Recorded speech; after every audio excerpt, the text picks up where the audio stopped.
Você já ouviu falar do livro do profeta Jonas? Hoje quero compartilhar com você do que esse livro trata, do que ele fala e o que nos ensina. Vem comigo!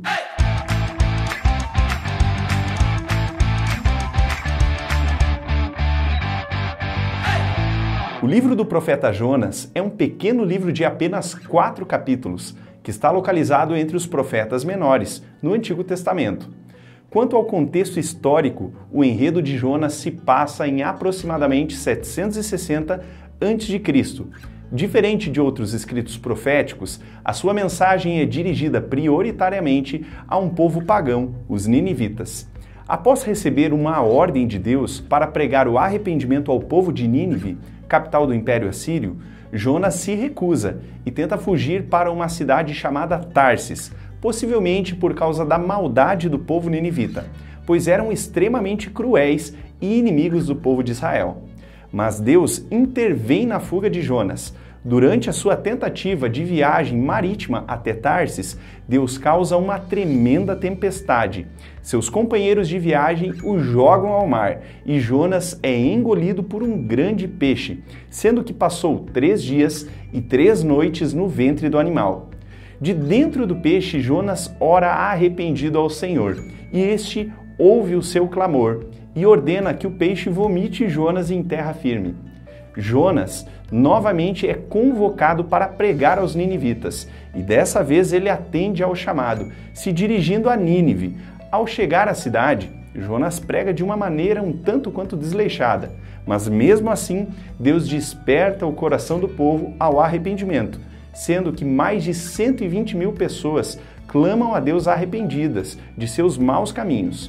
Jonas, por sua vez, fica indignado com o fato de Deus perdoar um povo tão cruel. Então Deus o questiona, mostrando quanto se importa com a humanidade e com o transgressor. Quanto à mensagem do livro, podemos estruturar da seguinte maneira.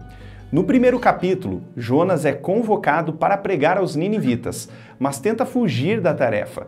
Nesse trecho, nós temos um profeta tentando resistir à vontade de Deus, enquanto os homens, a natureza e toda a criação respondem ao ordenar divino. No segundo capítulo, Jonas está dentro do peixe, de onde ora arrependido ao Senhor. Embora tenha orado de um lugar inusitado, Deus atende e ordena que o peixe vomite Jonas em terra firme.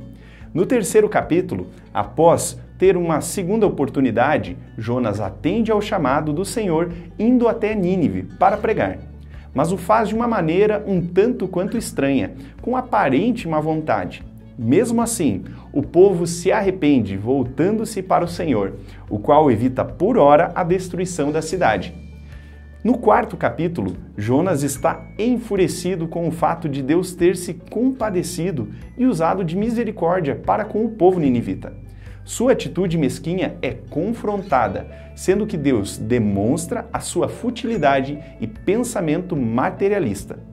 Ao analisar o livro de Jonas, podemos tirar as seguintes aplicações.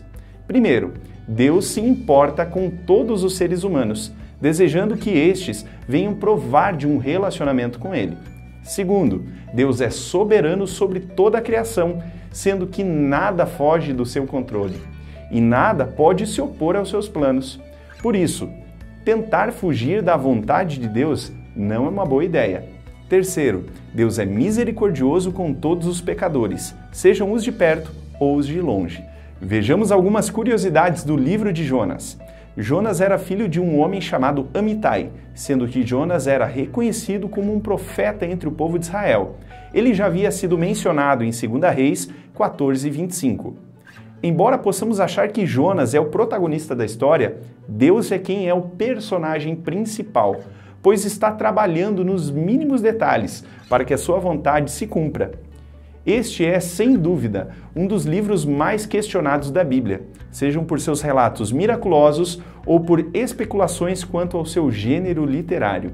Embora se levantem críticas aos detalhes extraordinários do livro, estes em nada invalidam o seu conteúdo, pois, quando analisados com maior cuidado, nota-se que eram possíveis, e aqueles que são sobre-humanos ressaltam o agir miraculoso do Deus soberano. Por exemplo, em fevereiro de 1891, um marinheiro inglês chamado James Buckley foi engolido por um cachalote durante uma caça às baleias. James permaneceu por 15 horas no ventre do animal, sendo resgatado com vida por seus companheiros. Além do mais, tentar invalidar o sobrenatural de Deus no livro de Jonas, tendo-o como uma ficção, equivale a negar a obra de Cristo, visto que Jesus o tinha como personagem histórico, sendo que o menciona como um prenúncio no Antigo Testamento do seu sepultamento e ressurreição. Você gostou dessa explanação? Espero que sim! Então compartilhe. Em breve, nós da Faculdade Batista Pioneira traremos mais vídeos como esse. Até mais!